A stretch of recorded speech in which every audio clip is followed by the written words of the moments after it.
Material చెరుకు పండించేటటువంటి ప్రాంతం తగ్గిపోయింది. రైతుల్లో ఆసక్తి తగ్గిపోయింది. దానికి కారణాలు ఏదైనా కావచ్చు. లేబర్ కాస్ట్ పెరిగిందని తగ్గిపోయింది, లేకపోతే ఇతర మెటీరియల్స్ కాస్ట్ ఇదైందని తగ్గిపోయింది.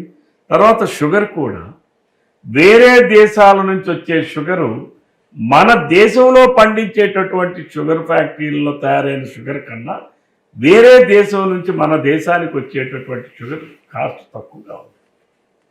బ్రెజిల్ నుంచి వచ్చే షుగర్ తక్కువగా ఉంది.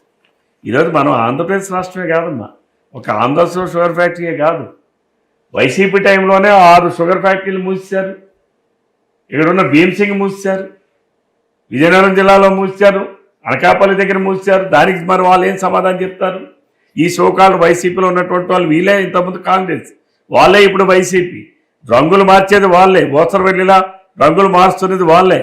మరి దానికి వాళ్ళేం సమాధానం చెప్తారు? ఈరోజు భారతదేశంలోనే షుగర్ ఇండస్ట్రీ అంటేనే గుర్తుకొచ్చేది మహారాష్ట్ర. ఈరోజు మహారాష్ట్రలో 500, 600 ఉన్న షుగర్ ఫ్యాక్టరీలు ఈరోజు 50% షుగర్ ఫ్యాక్టరీలు అక్కడ క్లోజ్ చేశారు.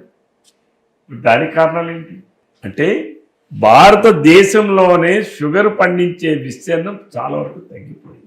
రెండవది, ఇతర దేశాల నుంచి, మలేషియా నుంచి, బ్రెజిల్ నుంచి వస్తున్నటువంటి షుగర్ ఏదైతే ఉందో మన దేశంలో తయారైన షుగర్ కన్నా దాని ఖరీదు. ప్రభుత్వాలు కూడా, కేంద్ర ప్రభుత్వం కూడా ఇంటర్నేషనల్ అగ్రిమెంట్స్లో ఉండేటటువంటి దాని ప్రకారం అక్కడ తెప్పిస్తున్నాయి.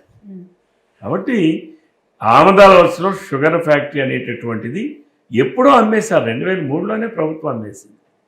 పోనీ దాని మీద షుగర్ కూడా లేదు, అసలు పండించే రైతే లేడు.